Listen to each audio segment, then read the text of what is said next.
Public Works Director Bobby Elliott. Exciting weekend for you this past weekend? It's been busy, yeah.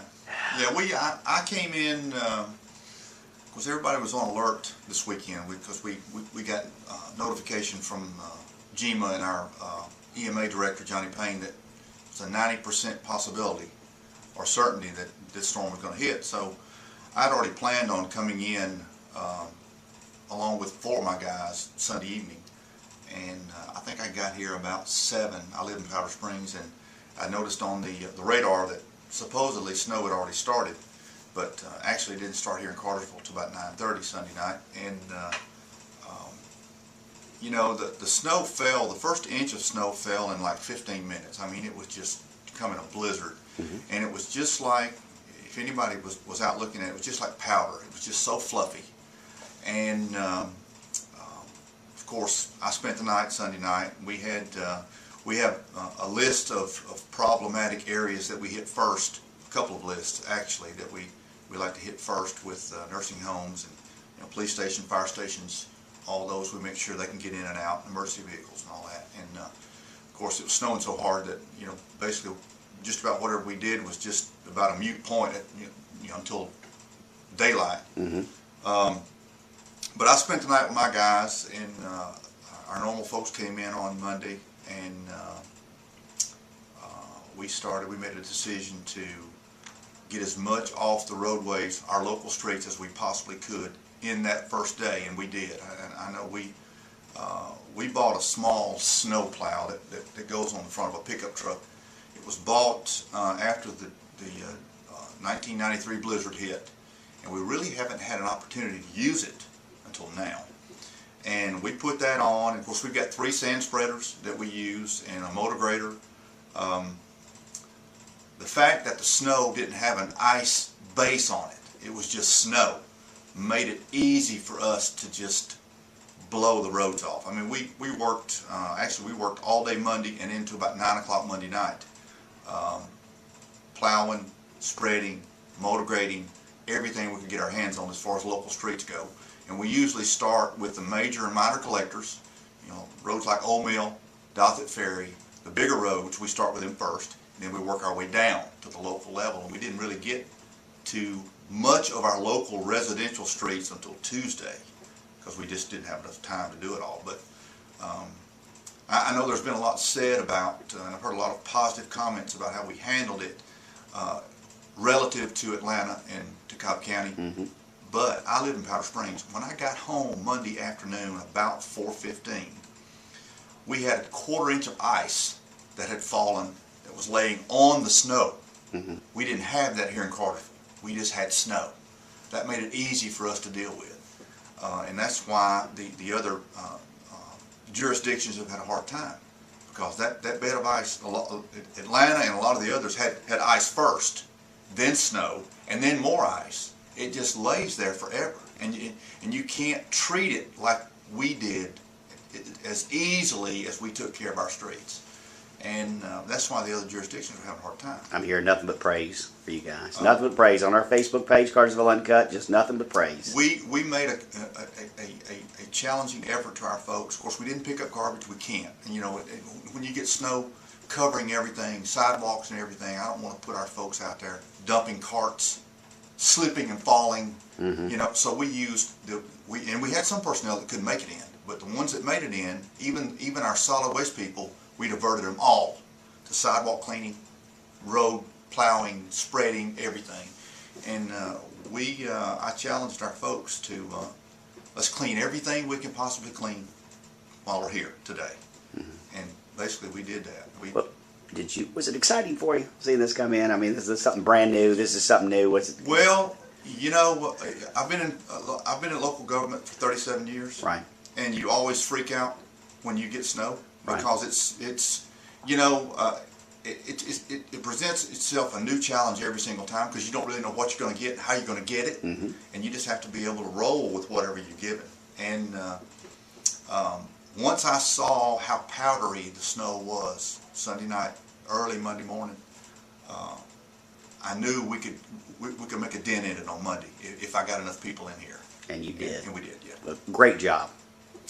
We had an interesting story Sunday night about it's probably 11:30, quarter to 12. My guys were taking they come back in to load their spreaders, and they were getting a cup of coffee, and we were standing on our loading dock out here. Mm-hmm. All of a sudden, this huge flash of lightning and thunder came. Believe it or not, most people may not have heard that, Mm-hmm. but I've got a young guy that's been with us about a year and a half. He'd never seen it before.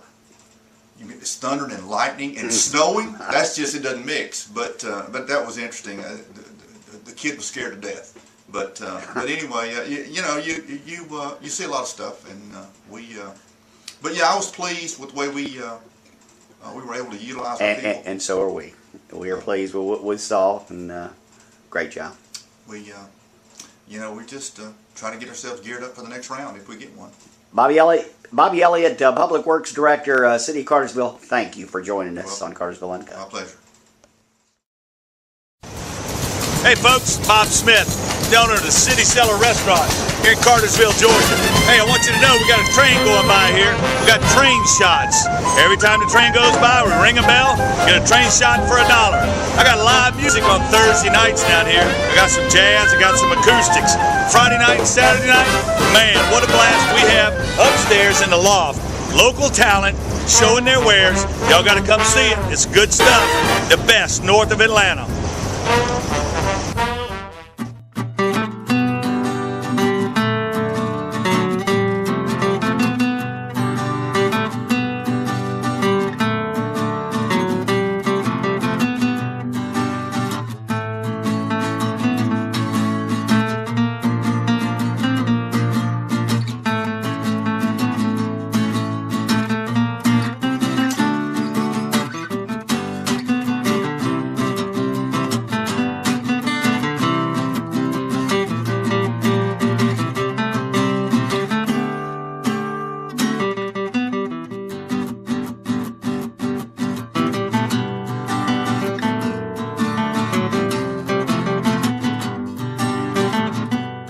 Morris and Doug Roberson.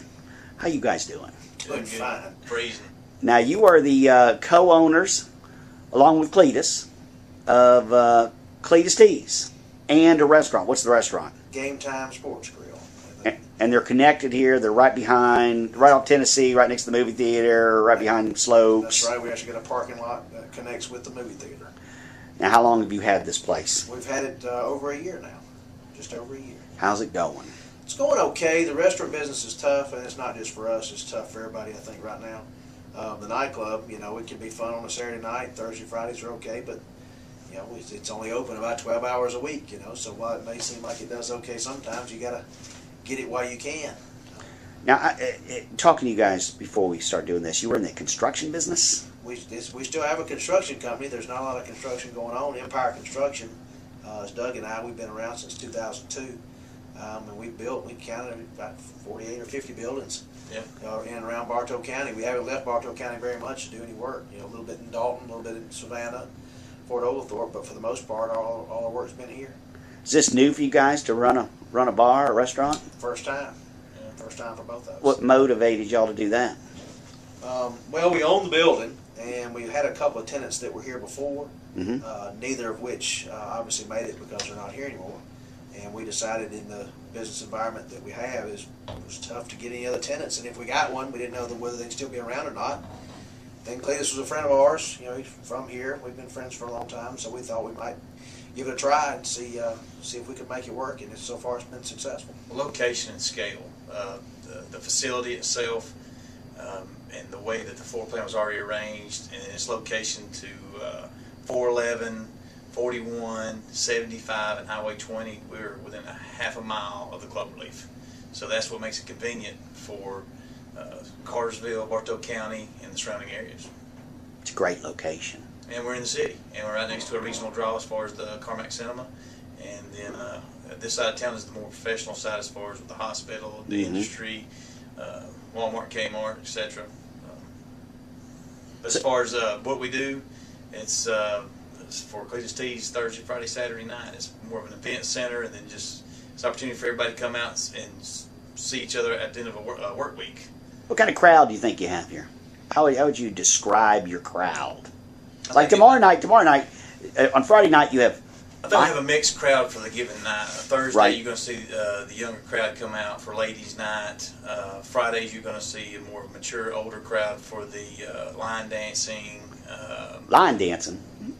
We're free line dance lessons. Every Friday we have free line dance lessons. Do you mind if I come film that? And we'd love for you to. I mean, every Friday it's absolutely full. I mean, our girl Leslie Thompson does a great job giving the lessons. She's energetic, you know, and then, you know, somebody has a birthday, they have a birthday party, but she's consistently got our dance floor full.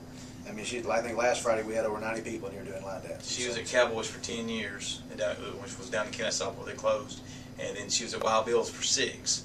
So she rotated weekends. Now, since Wild Bill's has changed their format to more of a commercial modern dance. Pop.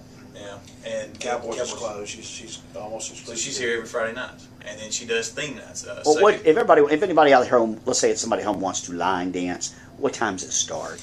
We open at 7 on Fridays. Usually line dancing starts about 7:15, 7:30. Is this for, if I don't have a clue what I'm doing, I mean, come out and they'll walk me through She it? walks it every week. She teaches the dance from the start. I mean, they slow the music down, they slow the steps down. She'll run through it 3 or 4 times, and then they do it a little faster.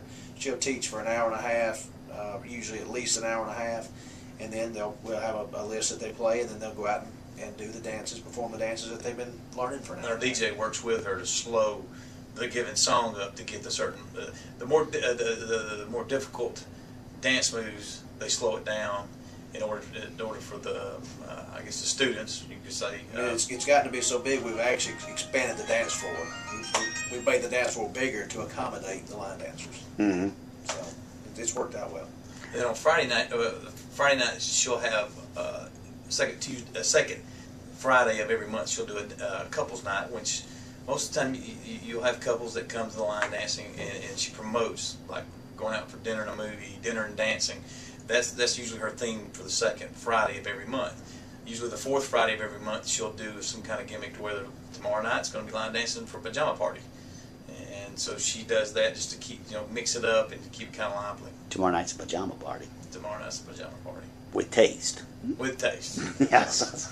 So, and then what you'll see is on Saturday nights, it's live entertainment, whether it be a B national act all the way up to a large local act. As far as we've had Babes Bayou in here numerous times, and people, they're a crowd favorite. We've had Confederate Railroad's been through here, Colt Ford, Brantley Gilbert. They all got great local draws. Obviously, Confederate Railroads, they're great, they're Grammy nominated. So they, even though they're 20 years old, Kentucky Headhunters are coming up in a couple of months. So wow. we try to do national acts like that. We can't do them every weekend, every week, but we try and do one a month to keep the crowd coming and to keep interest. Right here at Cledus Tees. That's right, all right here at Cledus Tees. And then you got a restaurant. Name of the restaurant? Game Time Sports Grill right next door. We encourage people to come. Fair prices? We've owned it over a year. I still eat there all the time. Yeah, okay. Obviously, the food to me is good. We try and change it up when we can. Right. But it's good food. Everybody that eats says the food is good. We don't have a lot of negative comments that we know. If they don't like it, they won't come back. That's right. You'll get them one time, but you're right. And it's convenient. A lot of people come and eat first. They'll come to the nightclub afterwards, yeah. Or it's a sports bar. It's been football season. They hang out and watch football. When the Falcons are on, they'll watch it. We've also got TVs in the nightclub. Right. Whatever sporting event's on, we watch it as well. So we try and do it all under one roof if we can. This is Boyd and Doug, co-owners of Cledus Tees and Game Time. That's right. Nice meeting you guys. Nice meeting you. Thank you. Buckner Louie's, what can I get for you?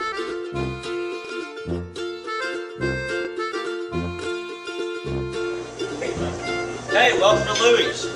We're here Monday through Friday from 6:30 to 2. We do breakfast and lunch. We have call-ahead order, catering, drive-through service. Anything that you need, we can take care of you.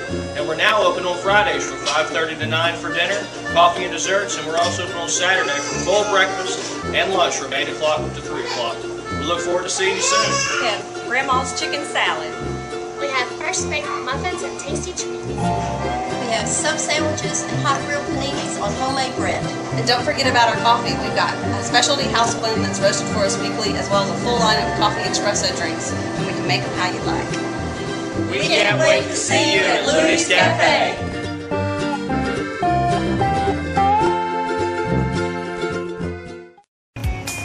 Hello, I'm James. And I'm Jennifer. And I'm Jordan.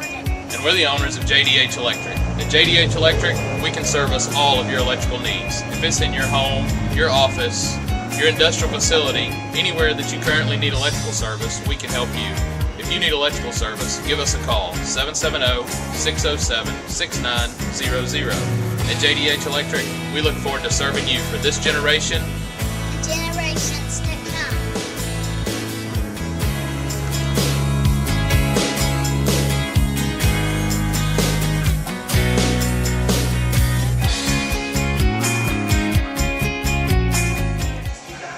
This is Superior Court Judge Scott Smith. How you doing, Scott? I'm doing well.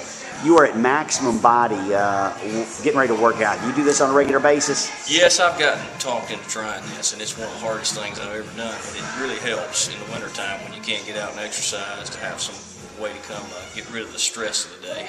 So I just happened to run into you down here. Well, it's, okay, how long have you been in this position as judge? I was appointed by Governor Perdue in 2005, in December 2005, and have served consistently since then. What's the next step if you move up the ladder? Well, you know, that's a good question. If you wanted to go into appellate practice, you could go to the Court of Appeals or the Supreme Court. I don't know that really appeals to me that much. I like being with people, and those positions, you really don't get to see the folks that you live in the community with as much as you would, say, in the position of a Superior Court judge. Right. I enjoy that part of it, interacting with local lawyers and seeing the people that live here in the community. It's really a good opportunity to try to do something right in the world we live in. Now, you were a district attorney for how long were you a district attorney? I was in the district attorney's office for about 12 years before I was appointed to this position, lastly serving as a special drug prosecutor for Mr. Campbell, who's the DA. Okay. And what's the biggest, I mean, going from a prosecutor to a judge, was that difficult? Well, it was a difficult step. I think getting used to being quiet and not being able to speak as often in the courtroom. You know, when you're a trial lawyer, you're the one that's always questioning, you're the one that's making the closing argument. And having to sit as a judge and listen to someone else do that, sometimes it's hard to just mind your mouth and keep it closed. So that was a big adjustment. But you know, the one thing about being a judge is you learn something new all the time. There is so much to know in a legal career.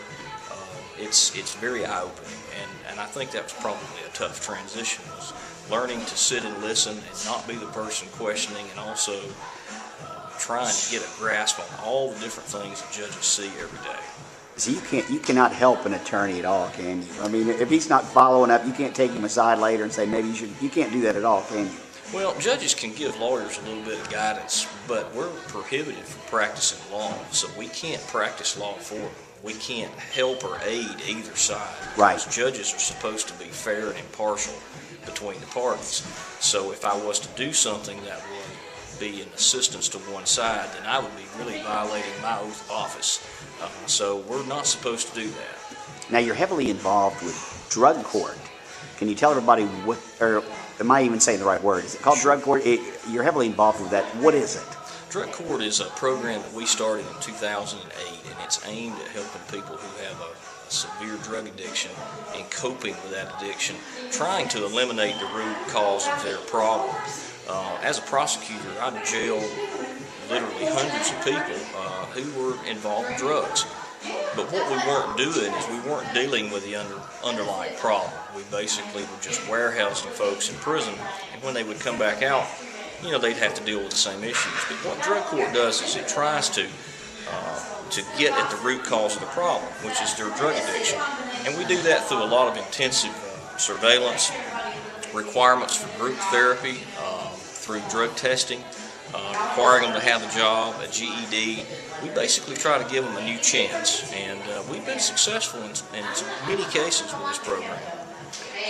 What kind of successes have you had? Well, we've had over 100 participants in the program to date.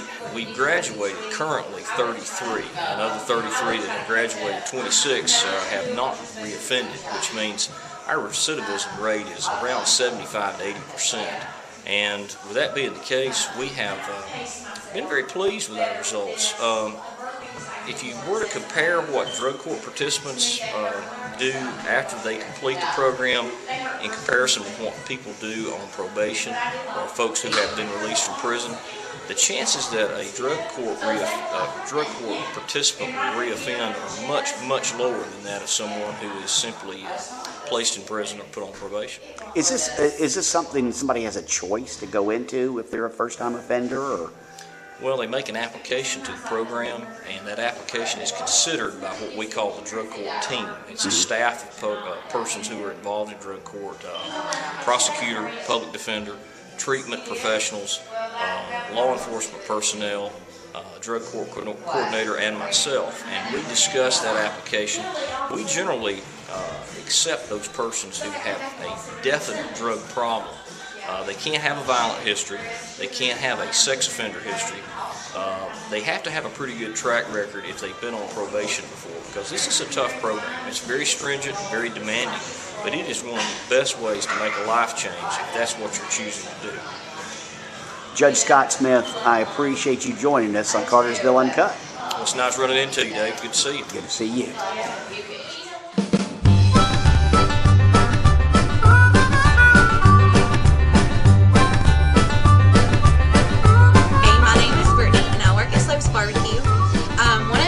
Things that I get asked all the time is, what's your favorite thing to eat?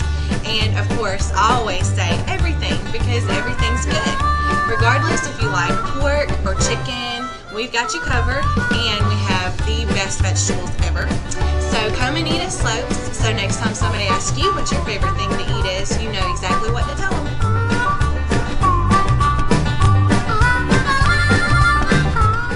This is David Archer. He is the city attorney for Cartersville. How you doing, David? Doing great. All right, tell everybody, what does the city attorney do? The city attorney represents the city of Cartersville in all legal matters. The charter provides for the position of city attorney to be appointed and serve at the will of the mayor and council. The city attorney advises the mayor and council on legal matters. Not supposed to be involved in policy matters, but occasionally I may be asked questions, asked to research the legal issues that may be involved in setting policy, and attend all council meetings. How long have you been doing this? I was appointed city attorney by the city council in 1976. I don't remember what month it was. I had served on the city council as a third ward city council member for 2 terms. Back then we had 2-year terms. I did not run for re-election after my 2nd term. And about 6 months later, the city attorney resigned that had been city attorney about 10 years. And he resigned to run for a Superior Court judge, and I was appointed to take his place. And have been fortunate enough to serve in that capacity ever since then. So everybody just keeps you around. They keep me around. How long have you lived in Cartersville? My daddy was from Cartersville, Mm-hmm. and my mama and daddy were married in Cartersville in 1935, December 25th, in Sam Jones Church. They lived here briefly, and then my daddy got a job in Rome. I had 3 older brothers, and they were all born in Rome. I was born in Rome. Daddy got a job over here, and they moved back here when I was 3 years old. So when you were a kid, what was the population around here? Oh, gosh. It was a very small rural community. Probably population, I'd say 5,000, 4,800, something like that. So every time you see, let's say, a patch of land torn down and you see a shopping center going up or new business, what's your opinion of that?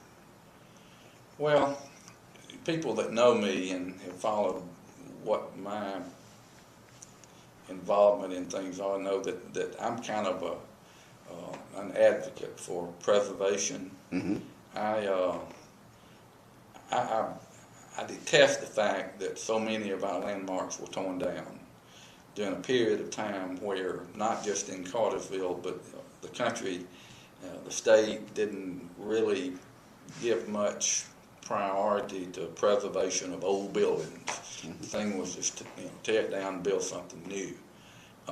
I believe in the preservation of the older buildings and adapting those older buildings to current usage, but keep that architecture. I like that. I like the fact that the depot has been preserved. What's left of it, a lot of it was torn down. More than half of it was torn down. Shouldn't have been, but it was. I like the fact that the city has been involved in preserving and restoring the old courthouse under the bridge. I frankly have been a little bit involved in that. Do you like the direction the city is going in? I mean, like right now we're bringing in, what is it, Dream Parks at Lake Point. Yeah, Are you excited about? Yeah, the city of Cartersville not really involved in that. Okay. That's more city of Emerson. Right. Bartow County, the Right. city of Cartersville will probably benefit from it. But yeah, I like the direction. I believe that we can have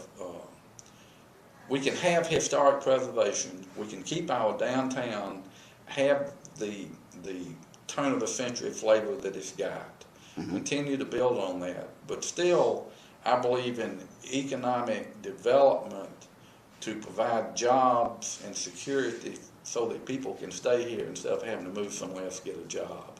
The city has been very involved in that effort, along with Bartow County, and it's great that Bartow County and the city of Cartersville get along so well. They operate hand in hand. They make joint decisions. That has not always been the case. I've been city attorney for a long time, and I've seen conflict between the city and the county in the past. That doesn't exist today. Today there's a joint effort for the betterment of Bartow County and the city of Cartersville, and I like it. I like what they're doing. Are you concerned about the survival of downtown Cartersville? No. There are certain individuals, private individuals, who have put their efforts, put their money, and bought and restored buildings downtown. It's unique.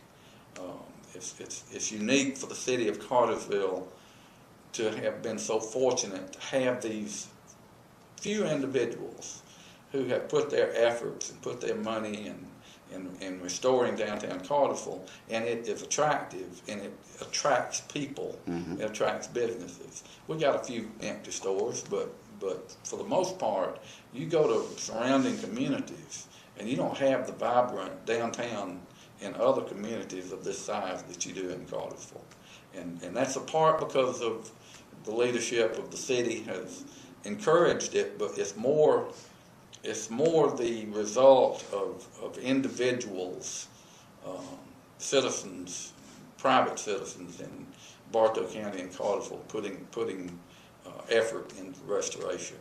Do you see any other big business coming into Cartersville or Bartow County? Yeah, I mean, everybody now knows about the sport complex. Right. It's more than just a sport complex. It'll be a combination sport complex, which will be the first part of it, but it'll grow into hotels, shops, restaurants, some residential, and I'm not sure that the developers know exactly what all they're going to do right now. But yeah, that's going to be huge. It's going to have a tremendous impact, and I think a positive impact on Bartow County, and some overflow to the city of Cartersville, but primarily the city of Emerson. Emerson's, this is all going to be located in the city of Emerson, and it's going to make the city of Emerson very different than it is today. No question about it.